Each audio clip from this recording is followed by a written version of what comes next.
الحمد لله نحمده ونستعينه ونستغفره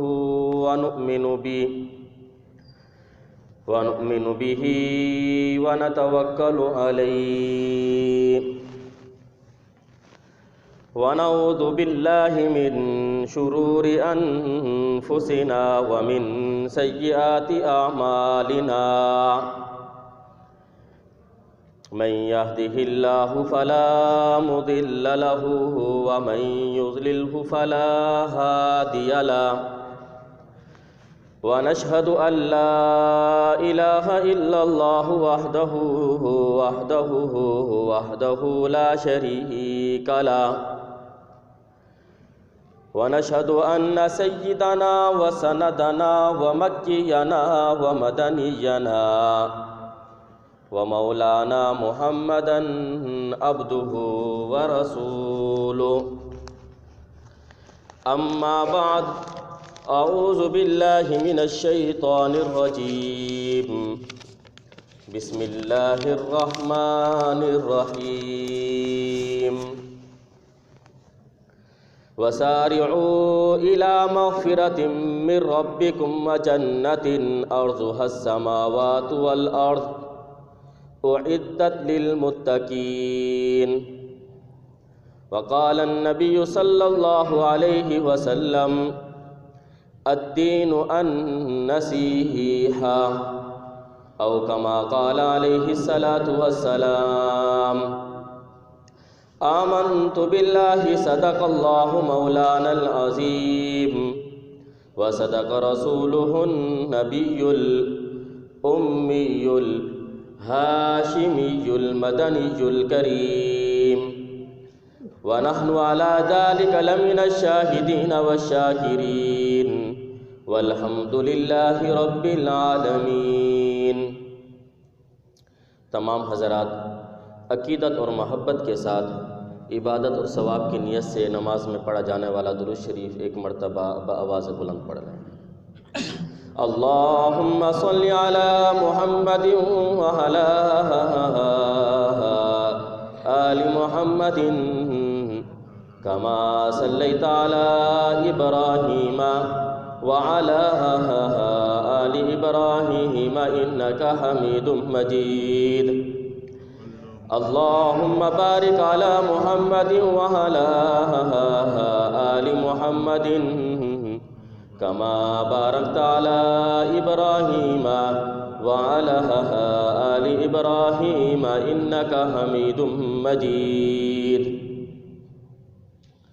ثنا کو پتا پتا ہے خدایا دم بدم تیرا، زمین و آسماں تیرے یہ موجود و عدم تیرا، جو دنیا میں تیرا کھا کر شکوے کرے یا رب، تعجب ہے کہ اس پر بھی ہو لطف و کرم تیرا، جو تو میرا تو سب میرا، فلک میرا زمین میری، اور اگر تو نہیں میرا تو کوئی شے نہیں میری۔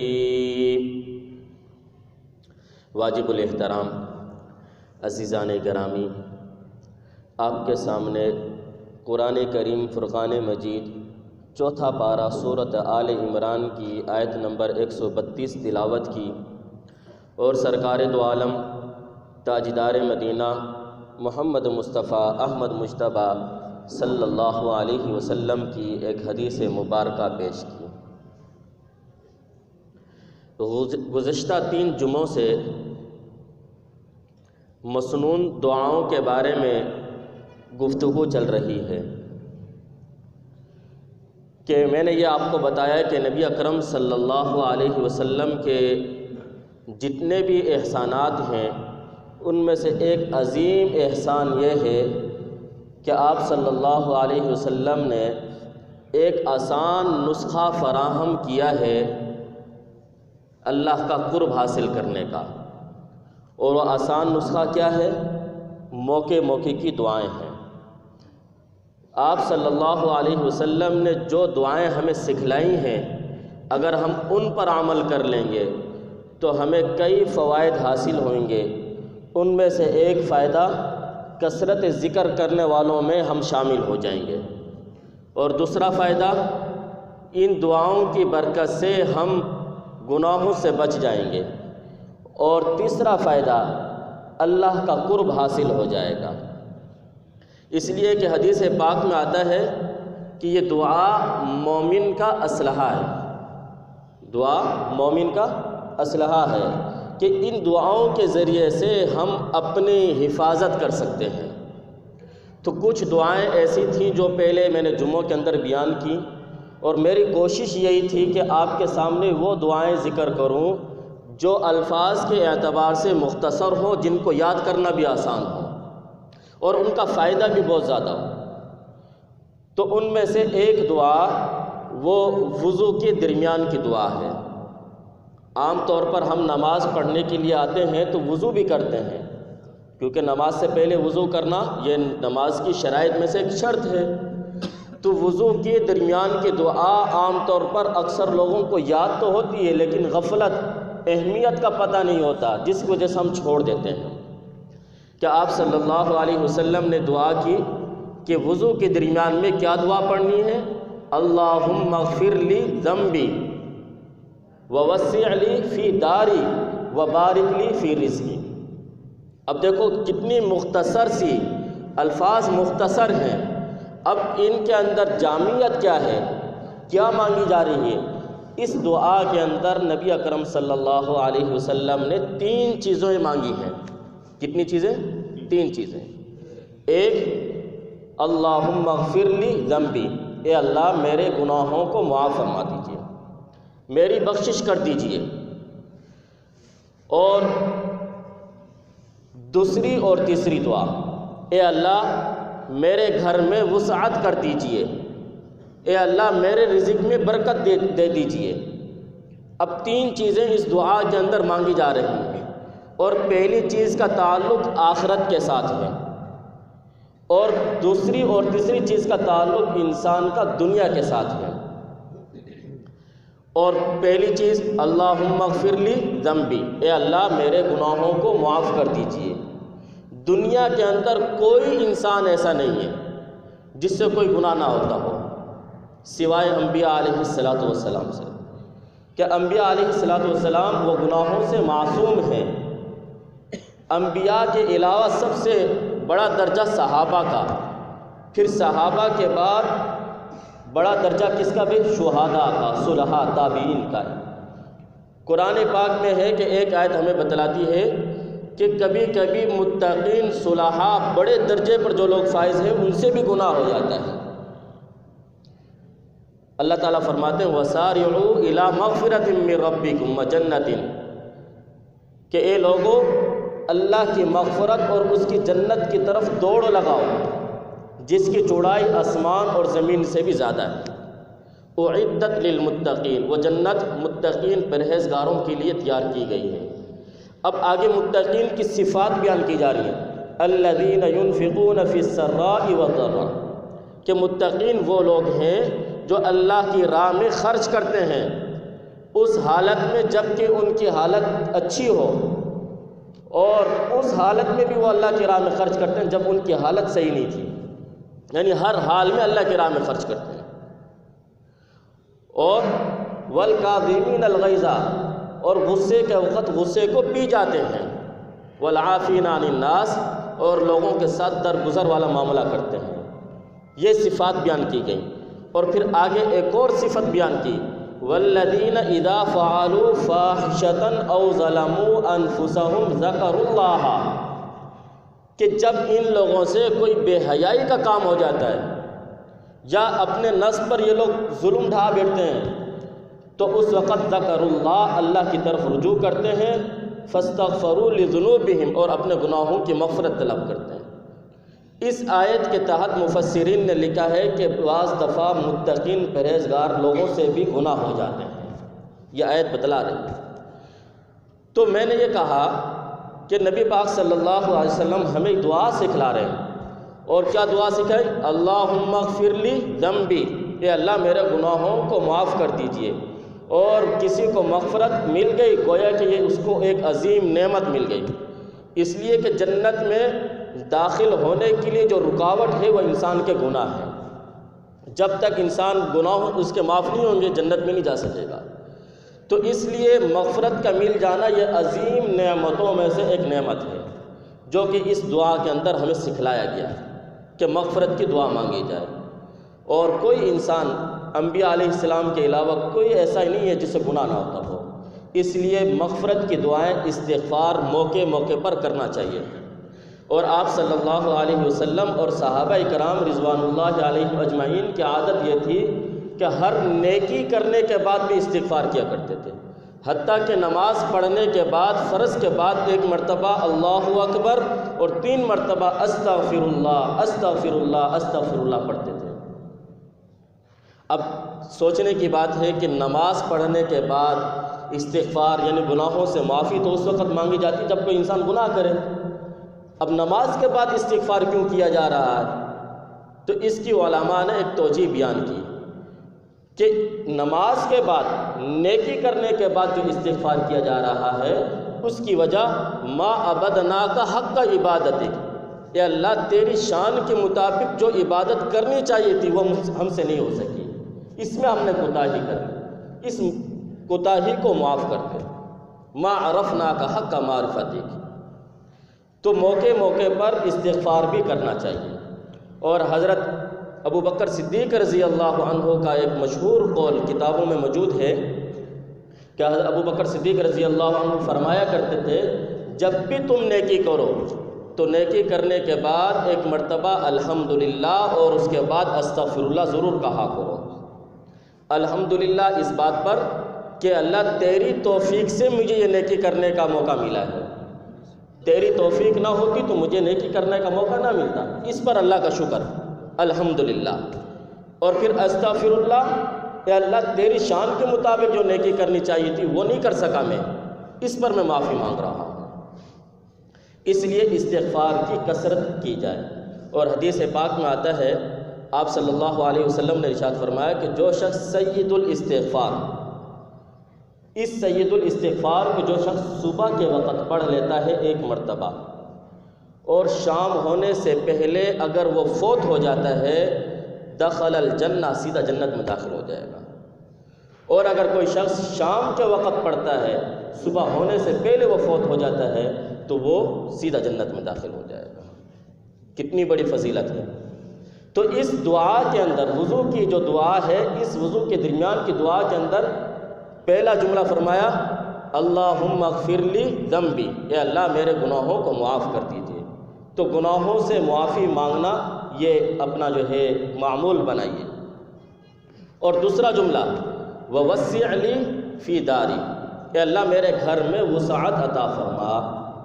اب گھر میں وسعت کا ہونا اس کے 2 سبب ہیں، 2 طریقے اس کے، ایک ظاہری سبب ہے، ایک ہے باطنی سبب۔ ظاہری سبب کیا ہے کہ گھر میں وسعت کا ہونا، کہ گھر بڑا ہو اور کمرے کشادہ ہوں، بڑے بڑے کمرے ہوں، بڑا سا صحن ہو، اور پھر گھر کے اندر ایک چھوٹا سا باغیچہ بھی ہو، اور عالیشان گھر ہو، اور اس کا محل وقوع جس جگہ پر گھر موجود ہے وہ جگہ بھی اچھی ہو، اور آس پاس کے جو پڑوسی ہیں وہ بھی اچھے ہوں۔ یہ ہے ظاہری طور پر گھر کی وسعت۔ لیکن باطنی طور پر گھر کی وسعت کیا ہے؟ اس کو گھر کے اندر سکون ملے۔ اب گھر بڑا تو ہے، کمرے بھی بڑے بڑے ہیں، گھر کے اندر ہر چیز اس کی سہولت کی موجود ہے، لیکن گھر میں سکون نہیں ہے۔ ہر وقت گھر میں جھگڑا ہے، میاں بیوی کا جھگڑا ہے، بہن بھائی آپس میں گتم گتا ہے، لڑائی جھگڑا ہوتا ہے، گھر میں سکون نہیں ہے۔ حالانکہ اللہ تعالیٰ نے قرآن پاک میں فرمایا کہ اللہ وہ ہے جس نے تمہارے لیے گھروں کو سکون کا ذریعہ بنایا، گھر کو سکون کا سبب بتلایا گیا ہے کہ انسان جب گھر میں داخل ہو تو سکون مل جائے۔ اب ایک انسان کا گھر بڑی عالیشان کوٹھی ہے، کمرے بھی بڑے ہیں، سب کچھ ہے، لیکن گھر میں سکون نہیں ہے۔ اب ظاہری طور پر کشادگی تو ہے، لیکن باطنی طور پر کشادگی نہیں ہے، باطنی طور پر نہیں ہے۔ اور اس دعا کے اندر یہ سکھلایا جا رہا ہے کہ دونوں وسعت مانگو اللہ سے، ظاہری طور پر بھی گھر کی وسعت مانگو، باطنی طور پر بھی گھر کی وسعت مانگو۔ یہی وجہ ہے کہ حدیث پاک میں آتا ہے کہ نبی کریم صلی اللہ علیہ وسلم نے ارشاد فرمایا، جس انسان کو دنیا کے اندر 3 نعمتیں مل جائیں، گویا کہ اس کو ساری نعمتیں مل گئیں، یہ دنیا اس کے لیے جنت بن جائے گی۔ پہلی نعمت کیا ہے؟ نیک فرما بردار اس کو بیوی مل جائے، اور دوسری کشادہ اپنا ذاتی گھر مل جائے، یہ بھی بہت بڑی نعمت ہے۔ جو لوگ کرائے کے گھروں میں رہتے ہیں ان کو معلوم ہے کتنی پریشانی ہوتی ہے۔ تو 2 نعمت، اور تیسری نعمت آرام دہ سواری اس کو مل جائے، سواری اپنی ہو، آرام دہ ہو، یہ بھی اللہ کی بڑی نعمت ہے۔